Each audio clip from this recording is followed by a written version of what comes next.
Itu buat tentunya. sahabat mutiara, itu penyemprotan itu kalau menurut saya wajib. Ya. Fungsi wajib. Soalnya apa? Tanaman itu kalau udah terkena hama dan penyakit itu susah menanggulanginya. Jadi maka itu kita lebih baik menjaga daripada kita mengobati. Nah, contohnya misalnya kita nggak pakai Naungan. atap, naungan itu pasti rentan jamur sekali itu, pasti rentan jamur. Anggur itu menyukai air tapi nggak boleh terlalu banyak air gitu. Jadi makanya kita yang pakai media di sini medianya poros sekali. Jadi setelah kita siram medianya langsung turun. Nah itu mungkin salah satunya yang pengaruhi pertumbuhan tanaman anggur.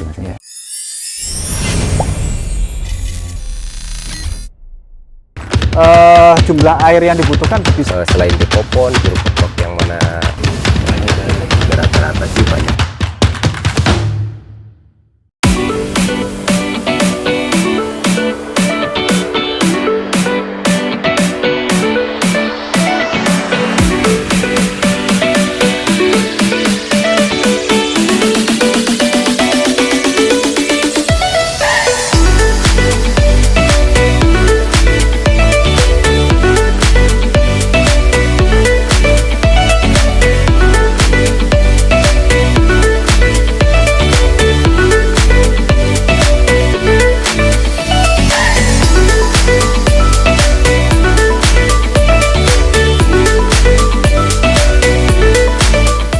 Buat sahabat mutiara, misalnya kita udah mendapatkan bibit nih Mas Adit nih ya.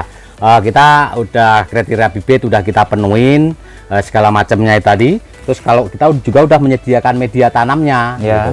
Baru kita pindahkan bibit ini dengan cara melupas polybag yang paling bawah. Ya kita lupas, baru kita tanam di media tanam yang udah kita siapkan. Hati-hati sekali. Nah, kalau buat di kebun api sendiri di sini biasanya kalau udah kita tanam pertama itu kita siram jenuh Mas Adit. Iya, untuk mengatasi supaya media tanam yang dari bibit sama media tanam yang udah kita siapkan cepat beradaptasi. Ya, jadi kita siram jenuh. Begitu Mas Adit. Ada tips-tips khusus nggak atau memang prosedurnya kayak seperti gitu? Ya, yang kita pakai di kebun api itu begitu Mas Adit. Jadi setelah kita dapatkan bibit, kita siapkan media tanam, bibit kita tanam, udah gitu baru kita siram jenuh dan 1 sampai 2 minggu baru kita pupuk vegetatif. Nah, yang kita gunakan pupuk vegetatif di kebun sini Mas Adit, kita pakai mutiara ini, pakai mutiara dan pakai KNO merah. Pakai KNO merah. Kita kedua pupuk ini kita mix. Kita mix jadi satu dengan perbandingan 1:1. Artinya 1 kilo lawan 1 kilo ya gitu Mas Adit. Kita mix gini, kita mix. Baru kita aplikasikan untuk biasanya kita pakai dosisnya itu per 5 liter air itu 1 sendok makan. 1 gitu. sendok makan. Ya, per 5 liter air buat aplikasi 2 tanaman Mas Adit, buat di dalam pot, buat 2 pot. 2,5 liter Ya, per pot. Ya, per tanaman. Ya, begitu Mas Adit. Oh, selanjutnya terus begitu. Ya. Dan itu rutin kita aplikasikan itu setiap minggu sekali, rutin itu pemupukan itu rutin. Di samping itu ada mungkin kita misalnya punya pupuk organik, bolehlah kita dicampur pupuk organik untuk menyimbangkan itu tadi ya Mas Adit ya. Nah, terus yang nggak kalah penting satu lagi Mas Adit, ada pemeliharaan penyemprotan. Itu buat tentunya. Sahabat mutiara, itu penyemprotan itu kalau menurut saya wajib. Fungsi wajib. Soalnya apa? Tanaman itu kalau udah terkena hama dan penyakit itu susah menanggulanginya. Jadi maka itu kita lebih baik menjaga daripada kita mengobati. Nah, contohnya misalnya kita nggak pakai atap, naungan itu pasti rentan jamur sekali itu, pasti rentan jamur. Dan mungkin setiap wilayah juga beda-beda antara yang di dataran rendah atau dataran tinggi itu mungkin perlakuan penyemprotan aplikasi pestisidanya itu mungkin beda-beda ya. Nah, karena kita ketahui seperti kita nanam di dataran tinggi tentunya jamur itu sangat rentan terhadap tanaman. Betul Mas Adit. Apalagi soalnya kelembapan. Kelembapan kan ini. Mungkin intervalnya berapa hari sekali sih? Ya, untuk penyemprotan misalnya kita menjaga tanaman itu 1 minggu sekali. 1 minggu sekali itu rutin.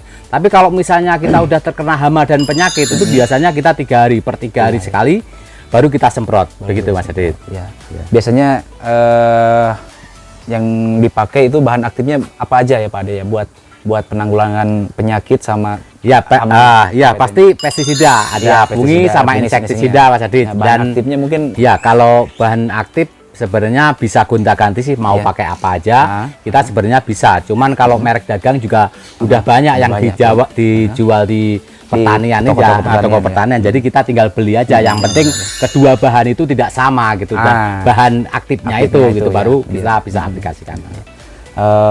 Berikut mungkin seperti halnya apa penyiraman atau ada penyiraman khusus nggak? Iya, ada Mas Adit. Jadi setelah kita tanam pertama kita tanam bibit, terus udah gitu kita siram jenuh itu tadi, baru 2 sampai 3 hari baru kita siram normal. Iya, gitu. Jadi kita itu tergantung sebenarnya tergantung tingkat cuaca, kelembapan juga. Kalau di sini kan karena kondisi di kebun anggur api itu mataharinya full di sini tuh. Dari pagi dia udah mulai itu. Jadi untuk tanaman misalnya kita nggak siram 1 hari, apalagi di dalam pot itu udah kering, Mas Adit. Jadi makanya kita kadang-kadang nyiram itu sehari 2 kali gitu. Dengan interval maksudnya nggak kapasitas airnya nggak begitu banyak, itu jadi 2 hari. Misalnya itu boleh 1 hari, misalnya cuacanya mendung itu bisa 2 hari sekali juga. Kita sesuaikan. Yang penting anggur itu menyukai air tapi nggak boleh terlalu banyak air gitu. Jadi makanya kita yang pakai media di sini medianya poros sekali. Jadi setelah kita siram medianya langsung turun. Nah itu mungkin salah satunya yang mempengaruhi pertumbuhan tanaman anggur. Nah untuk perawatan tanaman itu bisa dimulai di pruning itu biasanya berapa bulan atau berapa usianya berapa bulan? Ya begini Mas Adit, kalau kita melihat bulan kayaknya sahabat mutiara juga mungkin nanti bingung menentukan kalau kita patokan bulan. Soalnya apa? Tanaman anggur dengan perawatan yang bagus 3 bulan itu batang udah bisa mencukupi untuk ganti pemupukan generatif atau bisa kita rubah pupuknya dari vegetatif dari generatif untuk misalnya ukuran. Jadi kita berukurannya percabangan aja, percabangan. Jadi kalau misalnya percabangannya kita udah atur rapi dengan ciri-ciri cabang yang udah mulai mencoklat, udah gitu cabangnya juga udah primer, sekundernya udah coklat, terus dibarengin dengan tersier yang udah segede pensil, udah gitu warna tersiernya juga udah mulai berubah, baru kita aplikasikan pupuk generatif. Pupuk generatif sama 1 bulan sebelum pemangkasan itu kita aplikasikan pupuk generatif. Nah, yang kita pakai di kebun anggur api itu ada karete boron, ada MKP Mas Adit, ada juga ini magnesium ini, dan ada KNO3 putih. Ini KNO3 putih Mas Adit. Kita aplikasikan di sini 1 bulan sebelum pangkas gitu. Mangkasan itu sendiri kita di sini di kebun anggur api itu apabila udah gini nih, contohnya udah coklat-coklat nih. Udah coklat. Ini sebenarnya tanaman ini juga udah siap untuk dipangkas Mas Adit. Kalau ini kan yang kita bawa ke sini tadi kan masa pertumbuhan ini. Jadi ini tersiernya masih belum kita atur di sini gitu. Nantinya setelah kita aplikasikan pemupukan dengan rutin dan penyemprotan rutin itu tadi, nanti bakal tanaman kalau udah sebesar ini baru kita aplikasikan generatif dan baru bisa siap kita pangkas. Contohnya seperti tanaman ini Mas Adit. Ini boleh udah kita pangkas ini. Kita buahkan nggak bisa ya. Batangnya sudah mulai udah mulai berubah warna, udah mencoklat.